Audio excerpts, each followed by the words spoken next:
देश की बात में आपका स्वागत है। मैं हूं अभिषेक, मुंबई के स्टूडियो से। लेकिन बात दिल्ली के सुप्रीम कोर्ट से, बात हेट स्पीच की, जिसको लेकर सुप्रीम कोर्ट बेहद सख्त दिखाई दे रहा है। सुप्रीम कोर्ट ने कहा है कि कार्रवाई करनी होगी। ये जो हेट स्पीच का मामला है, ये संविधान को बचाने का भी मामला है और देश को बचाने का भी मामला है। सुप्रीम कोर्ट ने स्वतः संज्ञान लेने के लिए भी पुलिस को कहा है और चेताया है कि ऐसा वो क्यों नहीं कर रहे हैं। उसका ये भी कहना है कि अगर कार्रवाई नहीं की तो अफसरों पर अवमानना की केस किए जाएंगे।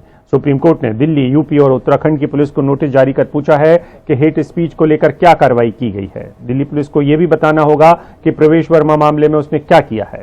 हेट स्पीच को लेकर सुप्रीम कोर्ट ने पहले भी सख्त टिप्पणियां की हैं, लेकिन इस बार कोर्ट ने तेवर सख्त दिखाए हैं। आपको सुनाते हैं कि जिसकी वजह से ये सब बवाल शुरू भी हुआ है, पहले भी ऐसा होता रहा है। बेलगाम नेता हैं। अब आपको सुनाते हैं कि बीजेपी सांसद प्रवेश वर्मा ने किस तरह मुसलमानों के बॉयकॉट की बात कही थी। जहां जहां ये आपको दिखाई दे, मैं कहता हूं अगर इनका दिमाग ठीक करना है, इनकी तबीयत ठीक करनी है, तो एक ही इलाज है, वो है संपूर्ण बहिष्कार। आप इस बात से सहमत हो? हाथ खड़ा करके बोलो सहमत हो और मेरे साथ बोलो, हम इनका संपूर्ण बहिष्कार करेंगे। हम इनके दुकान रेडियो से कोई सामान नहीं खरीदेंगे। हम इनको कोई मजदूरी नहीं देंगे। आप एक काम कर लेना, बस ये इनका इलाज है। और हमारे साथ इस बेहद गंभीर मसले पर बात करने के लिए हेमंत अत्री साहब हैं, वरिष्ठ पत्रकार हैं। परवेज मोहम्मद साहब हैं, राजनीतिक विश्लेषक। उपेंद्र चौहान, नेता बीजेपी बिहार।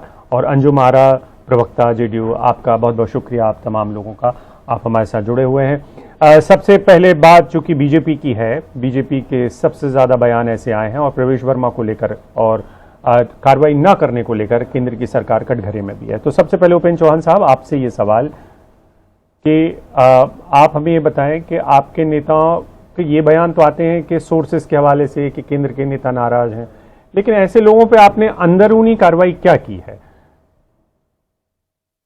देखिए, पार्टी ने कई बार जरूरत हुई तो कार्रवाइयां की है। कई लोगों पर कार्रवाइयां हुई है जिनका लगा कि ये स्पीच कुछ ठीक नहीं है, उस पर पार्टी ने कार्रवाई की है। जैसे साध्वी प्रज्ञा पर कार्रवाई की गई थी, कई लोगों पर कार्रवाइयां हुई हैं। तो देखिए, जो कहा प्रवेश वर्मा जी ने, उस पर पार्टी ने विचार किया है। अब पार्टी को लगेगा कि नहीं वो उसके दायरे में है, तो पार्टी जरूर विचार करेगी, इस पर कार्रवाई करेगी। ठीक है, ठीक है। आप लोगों की कार्रवाई पता नहीं ऐसे कैसे होती है कि हम लोगों को पता नहीं चलता कि कार्रवाई हुई क्या है। कभी आप लोग कहते हैं कि मन से माफ नहीं किया है, कभी आप लोग कहते हैं कि नुपुर शर्मा के खिलाफ ये होगा। देखिए, हेट स्पीच का मामला किसी का भी हो, चाहे वो आपकी तरफ का हो या किसी और की तरफ का हो, वो गंभीरता उन दोनों की है। परवेज मोहम्मद साहब, ठीक है, बिल्कुल। आप जब ऐसे बोलते हैं ना बीजेपी के नेता, तो हम सारे लोग मुस्कुराने लगते हैं, क्योंकि कार्रवाई होनी चाहिए तो करेगा कौन? अरे आप सरकार हैं साहब, आपके पास दिल्ली है, आपके पास दिल्ली पुलिस है, आप केंद्र में बैठे हुए हैं, आपका नेता है, आपकी तह में है, आपकी सरकार है, आप जो चाहे कर सकते हैं। आप उठा के, क्या आप ऐसे मामलों में अगर कोई और व्यक्ति ऐसा करता है तो क्या आप उठा के उनको बंद नहीं करते हैं? करते हैं। आप यूएपीए लगाने के लिए वकालत करते हैं, क्यों नहीं लगा रहे हैं आप यूएपीए उनके? भाजपा ने कई बार कार्रवाइयां की है और पार्टियों ने उस तरह से नहीं कार्रवाई की है जितनी सख्त कार्रवाइयां भाजपा ने की है। अपने प्रवक्ता तक को हटा दिया, अपने मीडिया तक को हटा दिया, पार्टी से निकाल दिया, सदस्यता पार्टी का कब हटाया? रद्द कर दिया। नहीं। आप मुझे बताइए, आपने कार्रवाई कब की? नुपुर शर्मा पे कार्रवाई आपने तब की जब पूरी दुनिया में हमारी थुतू हुई, हमारी कौम के तौर पर, इस देश के तौर पर हमारे को नीचा देखना पड़ गया, तब आप कार्रवाई कर रहे हैं। नहीं, उसके पहले दुनिया पर चर्चा होने के पहले कार्रवाई हो चुकी थी। और कार्रवाइयां सब जगह होनी अच्छा, चाहिए। ठीक है, एक चलिए। हाई कोर्ट के, केरल हाई कोर्ट के जज तथ्यों ने से कहा छेड़छाड़ कि ठीक बात नहीं है। ठीक है, हिंदी भाषा ठीक है। तो विदेशी भाषा है, उस पर क्या कार्रवाई हुई? सुप्रीम कोर्ट ने क्या कार्रवाई ठीक है। की? सुप्रीम कोर्ट को केवल राजनीतिक लोग दिखाई देते हैं अच्छा, और अपने जजे जगह अब उस तरह के टिप्पणियां करते देखिए, हैं, तो जजों पर कार्रवाई बिल्कुल होनी आप चाहिए कि वो नहीं काम होनी कर रहे हैं साहब, आप वो काम कर रहे हैं कि ठीक है। चलिए हेमंत परवेज मोहम्मद साहब, ये एक ऐसी डिबेट है जिसमें सुप्रीम कोर्ट ने भी एक दरअसल बड़ा बॉक्स खोल दिया है कि अब आप कार्रवाई कर लीजिए साहब। तो कार्रवाई कैसे करेंगे? कार्रवाई कैसे करेंगे? किसी की भावनाएं कब आहत हो जाएंगी? किसी फिल्म की को लेकर कभी कोई बयान दे देगा तो उससे ऐसी भावनाएं आहत हो जाएंगी। तो ये तो एक इसका मापदंड क्या होगा कि कौन सी बात हेट स्पीच है और कौन सी बात हेट स्पीच नहीं है? जैसे कि उपेंद्र चौहान साहब को हिंदी को लेकर वो इतने भावनात्मक तौर पर जुड़े, उनको लगेगा कि ये तो हेट स्पीच है, क्योंकि दक्षिण भारत से ऐसी आवाजें आ सकती हैं, तो वो उनके खिलाफ भी ऐसी कार्रवाई शुरू हो जाएगी।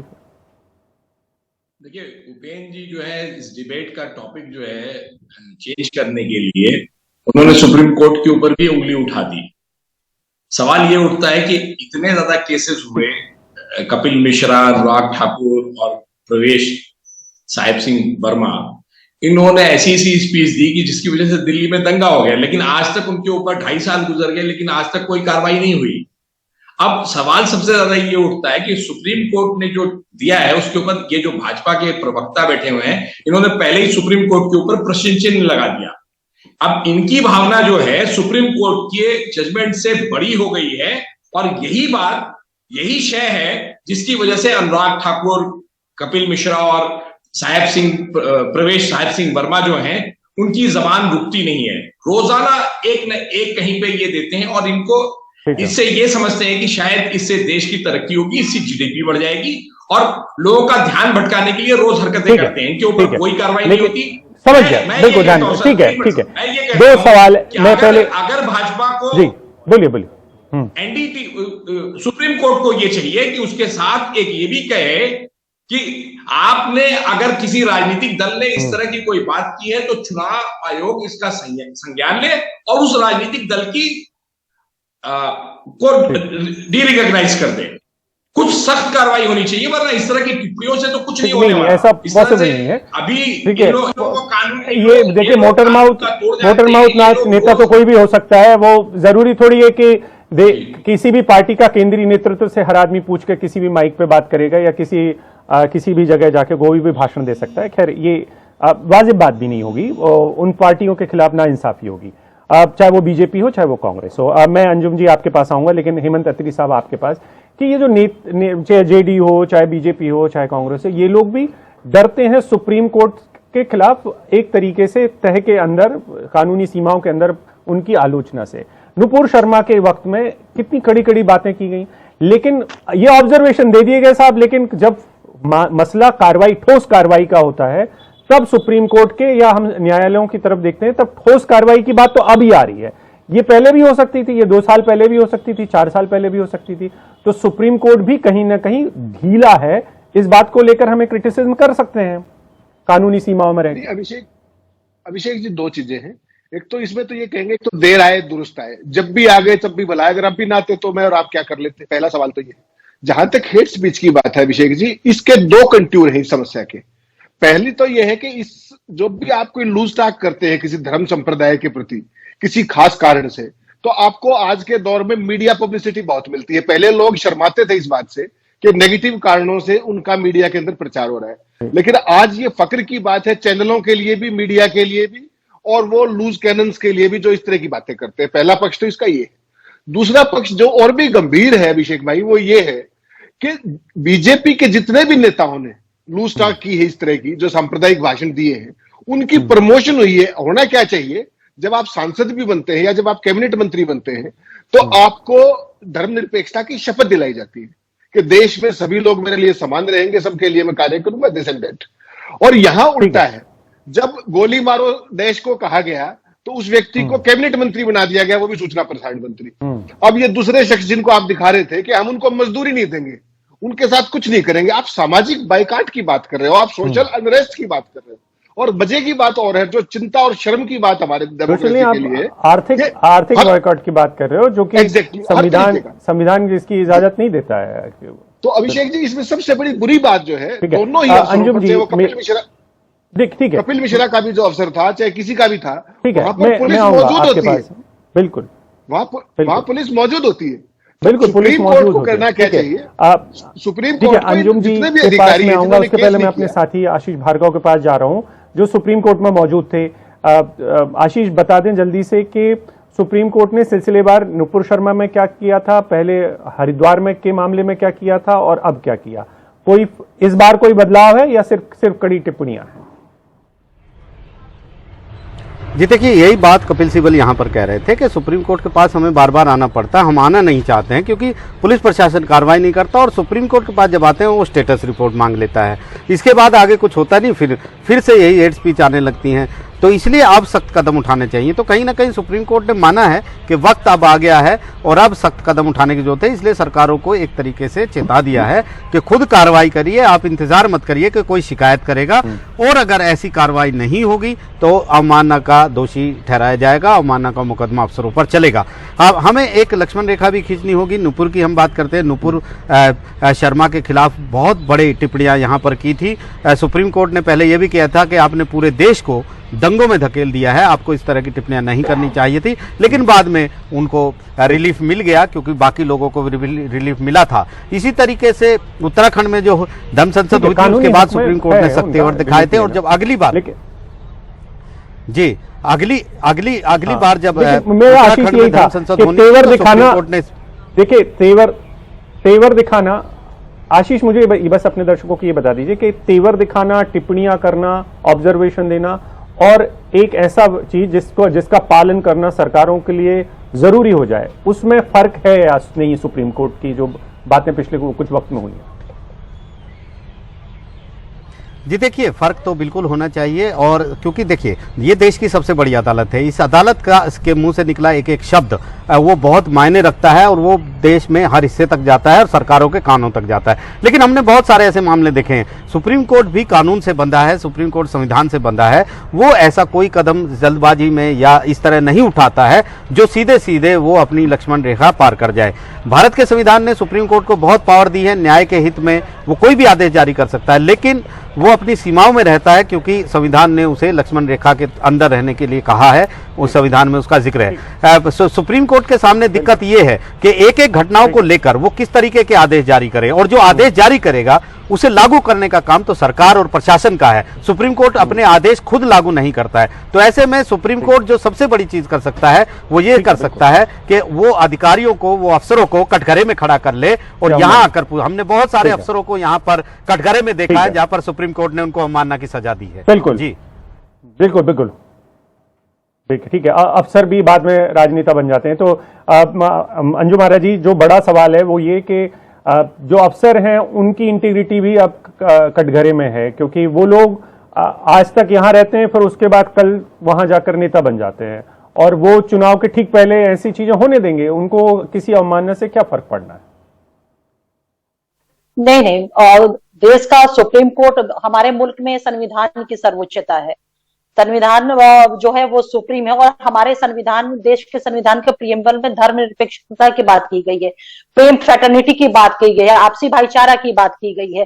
तो निश्चित रूप से सुप्रीम कोर्ट का आज का जो वर्डिक्ट आया है वो संविधान के उसी प्रस्तावना और उसी स्पिरिट को फुलफिल करने के लिए आया है। रही बात की जो नेताओं की तरफ से हेट स्पीच आते, तो मैं तो आज आपके चैनल के माध्यम से सुप्रीम कोर्ट को मैं दिल की गहराइयों से मैं आभार व्यक्त करूंगी, धन्यवाद दूंगी, क्योंकि एक वर्षों से इस चीज को महसूस किया जाता था कि जो हेट स्पीच के कारण देश में, मुल्क में नफरत का भाव है, जो फ्रेटर्निटी हमारी बाधित हो रही है, वो आज कहीं ना कहीं आज की इस आदेश से इंश्योर और कंफर्म जरूर ये होता हुआ दिख रहा है।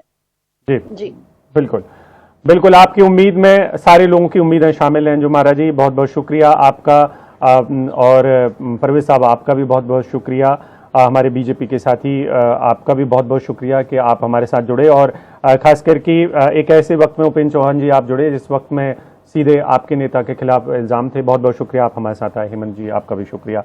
वक्त ब्रेक का है, लेकिन ब्रेक के पे जाने के पहले एक बड़ी खबर, और वो है कि किस तरीके से वीआईपी कल्चर को लेकर अब एम्स को अपने ही आदेश से पीछे हटना पड़ा है, क्योंकि एम्स ने एक ऐसा आदेश दिया था जिसमें उसने एक बात कही थी कि सांसदों को और उनके लोगों के लिए विशेष इंतजाम होने चाहिए, जिसको लेकर स्थानीय जो रेसिडेंट डॉक्टर्स हैं उन्होंने इसका विरोध किया था और अब इस आदेश को वापस लेना पड़ा है। हमारे साथी परिमल हैं। परिमल, बताएं कैसे वीआईपी कल्चर को खत्म करने में कामयाब रहे हैं रेसिडेंट डॉक्टर्स?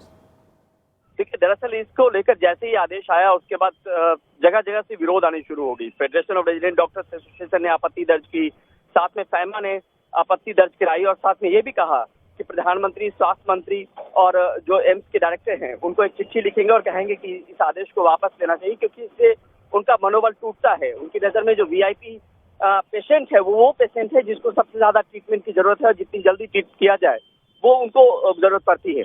तो यहाँ पर जिस तरीके से दबाव बना, जिस तरीके से मीडिया में खबरें आई, उसका लगा कि कहीं न कहीं कुछ गलती हो गई है, तो इमीडिएट इफेक्ट से उस आदेश को वापस ले लिया गया, जिसमें सीधे तौर पर उंगलियां उठ रही थी एम्स प्रशासन पर कि किस तरीके से लोग 12-14 घंटे कतार में खड़े होके ओपीडी कार्ड बनवाते हैं और एक एमपी की चिट्ठी पर आसानी से मीडिया प्रोटोकॉल डिवीजन जो है उनको तमाम सहूलियत देने जा रहा था, जिसके लिए एक आम इंसान बहुत जद्दोजहद करता है।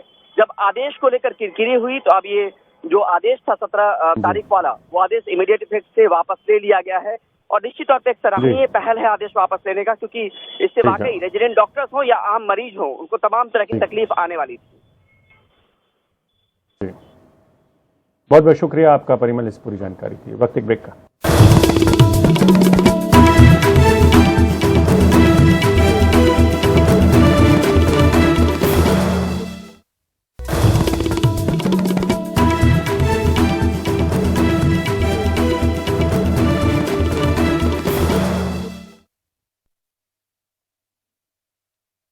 बात दिल्ली के प्रदूषण की, जिसमें लगातार फिर प्रदूषण बढ़ता हुआ दिखाई दे रहा है। इसको देखते हुए भवन निर्माण और डीजल जनरेटर समेत कई कामों पर पाबंदी लगा दी गई है। दिल्ली एनसीआर इस वक्त में सबसे बड़े खतरे यानी कि प्रदूषण से जूझ रहा है।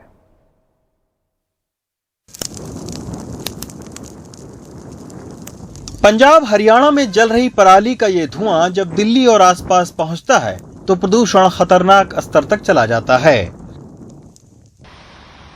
अक्टूबर के पहले और दूसरे सप्ताह दिल्ली में जहां AQI यानी एयर क्वालिटी इंडेक्स 150 के आसपास था, वहीं अब ये 290 पर है। मौसम विभाग के मुताबिक शनिवार से AQI 300 से ऊपर चला जाएगा। लेकिन सबसे ज्यादा खतरनाक जो है, वैसे तो दोनों खतरनाक होते हैं, PM10 और PM2.5, लेकिन PM2.5 जो है वो पार्टिकुलर मैटर जो 2.5 माइक्रोमीटर से कम होता है वो सबसे ज़्यादा खतरनाक होता है। और वो हमारे सांस के ज़रिए, क्योंकि बॉडी के अंदर ऐसी कोई व्यवस्था नहीं है कि PM2.5 को रोक सके, तो वो सांस के ज़रिए हमारे फेफड़े में पहुंचती है और फिर कैंसर, अस्थमा, ब्रोंकाइटिस, खांसी जैसी तमाम सारी बीमारियां होती हैं। इसी के चलते अब दिल्ली NCR में ग्रेडेड रिस्पॉन्स सिस्टम 2 को लागू कर दिया गया है, जिसके तहत डीजल जनरेटर और निर्माण कार्यों पर रोक लगा दी गई है। कोयले और लकड़ी से चलने वाले तंदूर पर पाबंदी है। मेट्रो के फेरे और CNG वाहनों पर जोर है। साथ ही गाड़ियों को नियंत्रित करने के लिए पार्किंग फीस बढ़ाने के निर्देश दिए गए हैं, क्योंकि दिवाली के समय पर ट्रैफिक का एमिशन थोड़ा सा बढ़ जाता है, तो एक वो कारण इसका हो सकता है। और ऐसा भी हम मानते हैं कि इस बार फायर क्रैकर्स थोड़े से कम जलेंगे या नहीं जलेंगे जितना, क्योंकि सरकार ने काफ़ी इसके ऊपर प्रतिबंध लगा रखे हैं, तो उसका प्रभाव भी रहेगा। हालांकि इस बार पटाखों पर पूरी तरह पाबंदी है। बेचने वालों से लेकर फोड़ने वालों पर भी जुर्माना है। लेकिन दिल्ली NCR के प्रदूषण की बड़ी वजह पंजाब हरियाणा में जल रही पराली है। अच्छी बात यह है कि मौसम विभाग के सैटेलाइट इमेज के मुताबिक इस साल पराली जलाने में खासी कमी आई है। बताया जा रहा है कि पिछले साल 20 अक्टूबर तक पंजाब में पराली जलाने के 3730 मामले थे, वहीं इस साल घटकर 2721 थे। इसी तरह हरियाणा में पिछले साल 1237 मामले थे, जो इस साल घटकर 664 रह गए हैं। इसी आधार पर मौसम विज्ञानी doctor V K. Soni Delhi NCR की बाबत कुछ राहत भरी खबर दे रहे हैं। पिछले साल की तुलना में काफ़ी कम फायर काउंट्स हैं और अभी जो विंड्स चल रही हैं वो थोड़ी सी वेरिएबल हैं और ज़्यादातर विंड ईस्टर्ली हैं, यूपी से पंजाब की तरफ आ रही है ये। तो उसके कारण जो पराली का कंट्रीब्यूशन है वो दिल्ली तक अभी ज़्यादा नहीं होगा। हालांकि दिल्ली एनसीआर में इस तरह की अब भी कई जगह हैं जहां धूल खासी उड़ती दिख रही है। साथ ही दिल्ली के आसपास इलाकों में बड़े औद्योगिक क्षेत्र और 1.5 करोड़ से ज्यादा गाड़ियां होने के चलते आने वाले दिनों में प्रदूषण की समस्या और गहरी हो सकती है। नई दिल्ली से प्रेम सिंह के साथ रवीश रंजन शुक्ला, एनडीटीवी इंडिया। और दिल्ली में पराली का क्या हाल है, इस बारे में और जानकारी दे रहे हैं हमारे साथी सौरभ शुक्ला ग्राउंड रिपोर्ट में। हम इस वक्त पंजाब में हैं। दिल्ली में प्रदूषण बढ़ता जा रहा है, हवा की गुणवत्ता खराब है, ग्रैब के जो नियम हैं वो लागू होने लगे। दिल्ली की आम आदमी पार्टी सरकार और पंजाब की आम आदमी पार्टी सरकार तो अब एक है, तो बीजेपी को बड़ा मौका मिल गया है। बीजेपी आरोप लगा रही है कि अरविंद केजरीवाल हर बार ये कहते रहते थे कि पंजाब में आम आदमी पार्टी की सरकार नहीं है, पराली जलती है जिससे धुआं उठता है और उस धुएं की वजह से दिल्ली प्रदूषित होती है। लेकिन अब पंजाब में भी आम आदमी पार्टी की सरकार है, दिल्ली में भी आम आदमी पार्टी की सरकार है, फिर भी प्रदूषण की समस्या विकराल होती जा रही है। हम इस वक्त पंजाब के मोहाली में हैं, जो कि बिल्कुल सटा हुआ, और आप देखेंगे यहाँ पर पराली जलाई जा रही है। लगभग 5 एकड़ का ये खेत है और यहाँ पर पराली जल रही है। आम आदमी पार्टी की पंजाब सरकार का कहना है कि वो कोशिश कर रहे हैं और उन्होंने ये वादा भी किया है कि वो पिछली बार की तुलना में इस साल पराली जलाने के मामलों में 50% की कटौती करेंगे। उन्होंने एक वॉर रूम भी बनाया है जिसमें लाइव मॉनिटरिंग करते हैं, सैटेलाइट से तस्वीरें वो लेते हैं, जहां पर भी पराली जल रही है, आग जलती हुई दिखती है, उसी गूगल लोकेशन लेते हैं और गूगल लोकेशन वहां के डिस्ट्रिक्ट कलेक्टर को भेजते हैं और डिस्ट्रिक्ट कलेक्टर ज़मीन पर पहुंचता है, किसान से बात करता है, आग बुझाता है और वहाँ पर जो मशीन्स दिए हैं, क्रॉप रेसिड्यू मशीन्स, वो प्रोवाइड कराने का काम करता है। लेकिन बहुत जगह ये कलेक्टर, ये पंजाब सरकार की टीमें नहीं पहुंच रही हैं। चंडीगढ़ से सटा हुआ मोहाली ज़िला है, यहाँ से 20 से 25 किलोमीटर दूरी पर मुख्यमंत्री का आवास होगा, दफ्तर होगा, लेकिन आप देखिए कि यहाँ पर पराली जल रही है खेतों में और जहाँ तक आपकी नज़र जाएगी आपको आग नज़र आएगी। और कई घंटों से ये किसान जो यहाँ का है वो पराली में आग लगाकर जा चुका है। दिल्ली में आगे अगले दिने वाले दिनों में दिवाली बिल्कुल दहलीज पर है और पराली जलनी शुरू हो गई है। पिछले 8 से 9 दिनों में पंजाब में पराली जलने के मामलों में कई गुना की वृद्धि हुई है और अभी भी 85% किसानों ने अपने खेतों से पराली हटाई नहीं है। तो यानी आगे पराली जलाने के मामले और सामने आएंगे और आप देखेंगे धुआं, यही धुआं उठता हुआ आसमान में जाता है और फिर हवा के ज़रिए दिल्ली गैस चेंबर में तब्दील हो जाती है। वैसे आंकड़े बताते हैं कि दिल्ली में सबसे ज़्यादा प्रदूषण है वो परिवहन यानी वेहिकुलर पोल्यूशन है, गाड़ियों से होने वाला है। पराली का योगदान कम है लेकिन फिर भी है। तो एक इसको बड़े मुहिम की तरह देख रही है सरकार। CAQM जो वायु प्रदूषण के लिए बनाया गया आयोग है, इस पर काम कर रहा है। लगातार जो डिस्ट्रिक्ट कलेक्टर्स हैं उनसे बातचीत हो रही है, लेकिन फिर भी मामले बढ़ रहे हैं। पराली जलाई जा रही है जिसकी जीती जागती हकीकत अब आप देख सकते हैं। मेरे पीछे ये पराली जलती हुई आपको नज़र आ जाएगी। मोहाली जो कि चंडीगढ़ जो पंजाब की राजधानी है उसे कुछ किलोमीटर दूरी पर है। सहयोगी अशोक महाले के साथ सौरभ शुक्ला, एनडीटीवी इंडिया।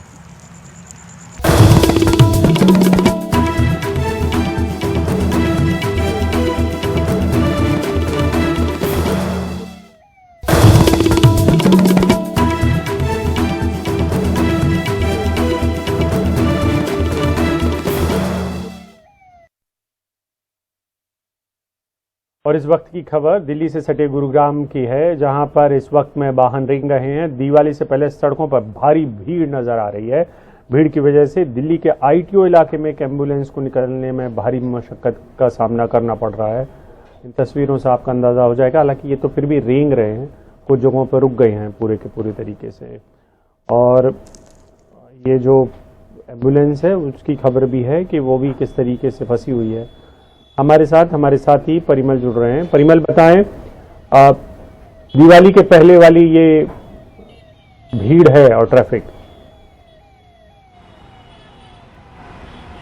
निश्चित तौर पे जगह जगह से खबरें आ रही हैं और फिलहाल जो तस्वीरें हैं वो ISBT कश्मीरी गेट के पास की हैं और कहा भी जाता है कि शब्दों से ज़्यादा कहीं तस्वीरें बयां करती हैं और वो तस्वीर बयां कर रही होगी कि किस तरीके से लोग खरीदारी के लिए निकल रहे हैं त्योहारी सीजन में और उसके बाद सड़कों पर सीधे तौर पर उसका असर आपको नज़र आ रहा होगा किस तरीके से ट्रैफिक यहाँ पर रेंगती हुई नज़र आ रही है। ये ऐसी ही तस्वीर गुरुग्राम की तरफ से भी आ रही है, जो दिल्ली से गुड़गांव की तरफ जा रहे हों।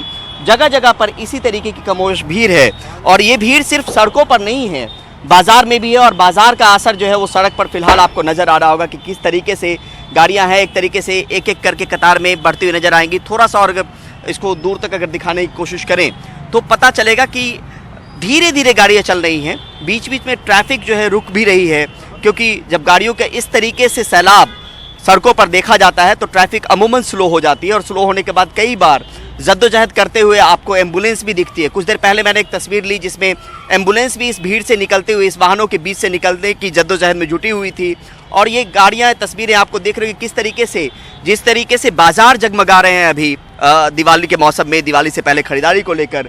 सड़कों की तस्वीर भी कमोबेश वैसी ही है, जहाँ पे आपको जगमग जगमग इस तरीके से लाइट, हेडलाइट ऑन आपको दिखेगा और गाड़ियों की लंबी दूर तक कतार दिखेगी और जगह जगह यही हाल है। जिस तरीके से ये गाड़ियाँ हैं सड़कों पर, वो ये बताती हैं कि किस तरीके से लोग खरीदारी करने के लिए निकलते हैं और उसके बाद उसका सीधे तौर पर असर सड़कों पर देखने को मिलता है। बहुत बहुत शुक्रिया आपका परिमल इस पूरी जानकारी के लिए। वक्त एक ब्रेक का है।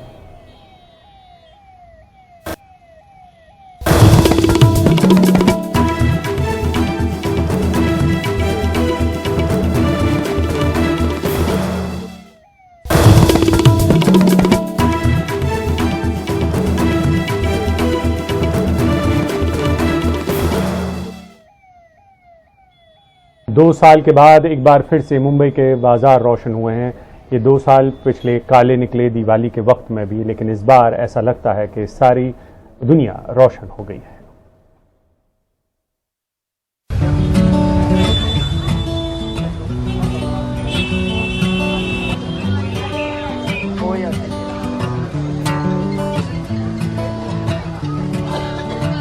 मुंबई के बाजार फिर रोशन हैं।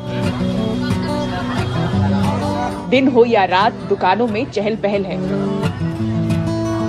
2 साल के नुकसान भरे कोविड ब्रेक के बाद इस साल भरपाई की अच्छी उम्मीद है। सामानों की कीमतें बढ़ी हैं, पर ग्राहकों ने इस दिवाली दिल भी जरा बड़ा रखा है।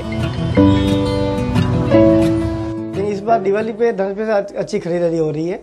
लोगों का दुकान का भाड़ा, मेंटेनेंस वगैरह नहीं निकाल पाए, नहीं इस बार जो लग रहा है कि उसकी भरपाई हो सकती है। हाँ, भरपाई होएगी, अभी पूरी भरपाई होएगी। हाँ, अच्छी खासी भीड़ है इस बार दुकानों में। हाँ, क्या भीड़ बहुत है इधर, अभी कंदिल गली फुल है माइम के। ये खरीदारी कैसी है इस बार? ये इट्स वेरी गुड, अच्छा है, बहुत अच्छा है। 2 साल में कितना नुकसान हुआ आप लोगों का? नुकसान तो नहीं, बट इट्स गोइंग बेटर, अभी बहुत अच्छा है। पहले 2 साल से अभी बेटर है एंड इट्स पिकिंग अप, अभी अच्छा चल रहा है। ऐसा थोड़ा नुकसान तो होना ही था ना, घर से बाहर नहीं निकल रहे थे लोग, तो इसलिए। तो इस साल नुकसान भरपाई हुई? हो जाएगी। इस बार के कंदिल थोड़े से महंगे बिक रहे हैं। ठीक है, लेकिन देखो 50-100 रुपीज एक्स्ट्रा है तो ठीक है, लेकिन 50-100 रुपीज ज्यादा बढ़ाए, ज्यादा है। लेकिन ये लास्ट ईयर हम लोग ने 300 में लिया था, अभी 350 में, लेकिन 300 में दे रहे। उधर से जिधर से रॉ मटेरियल बढ़ गया तो हम लोग को भी बढ़ाना पड़ता है, बाकी कुछ नहीं। बस ज्यादा तो कुछ नहीं बढ़ा, ज्यादा 20-25 रुपया बढ़ गया है। राइस का क्या है मैडम प्राइस? इसका 850। लोग खरीद रहे हैं इतने महंगे कंदिल? बहुत सारे, अभी गिन के बच्चे हैं। 2 इयर्स मतलब ठीक है, अभी 2 साल उनका भी बिजनेस नहीं हुआ है, सबकी खुशी है तो हमारी भी खुशी है। ठीक है, आप लोग उतना पे कर रहे हैं, कोई दिक्कत नहीं है? नहीं, दिवाली 2 साल बाद मना रहे तो ठीक है अभी। हालांकि ऑनलाइन शॉपिंग ने ऑफलाइन स्टोर्स का थोड़ा बिजनेस जरूर बिगाड़ा है, पर कुछ ग्राहकों को ऑनलाइन सामानों पर भरोसा नहीं, इसलिए दुकानों में ही पहुंचना पसंद करते हैं। हाँ, उसका जो ऑनलाइन लोग बुकिंग कर लेते हैं उसका असर व्यापारियों पे काफ़ी पड़ रहा है, क्योंकि ऑनलाइन में थोड़ा डिस्काउंट करके देते हैं। महंगा, जब हमें महंगा माल आता है तो हम उसी हिसाब से रख के बेचते हैं, क्योंकि हमें दुकान का भाड़ा देना है, आदमियों की सैलरी देना है, लाइट बिल है और बाकी सब मेंटेनेंस करना पड़ता है। हमें पता नहीं रहता कि एग्जैक्टली क्वालिटी कैसा है उसका, और पिक्चर्स में तो वैसा रहता है, बट बाय द टाइम वो हमारे हाथ में आता है वी नेवर नो, अगर कुछ प्रॉब्लम है वो है तो फिर ऑन द टाइम आता है, फिर चेंजेस वो सब इतना हासिल होता है। तो इसीलिए हम क्या करते हैं, डायरेक्टली मैं तो ऑफलाइन आती हूँ, मार्केट में आती हूँ, सो दैट ज़्यादा वैरायटीज़ मिलते हैं, देखने को समझता है। मट्टी का सामान है तो फिर डैमेज भी होने के ज़्यादा चांसेस रहते हैं, काफ़ी सारा माल टूट भी जाता है, तो यहाँ पे आके आप चेक करके भी ले सकते हो। कुल मिलाकर कीमतें बढ़ी हैं, लेकिन 2 साल से त्योहारों से दूरी ने लोगों में इस साल त्योहार का उत्साह डबल किया है, और इस खुशी में जेब पर बढ़ा बोझ लोग जरा नजरअंदाज कर रहे हैं। मुंबई से पूजा भारद्वाज, एनडीटीवी इंडिया।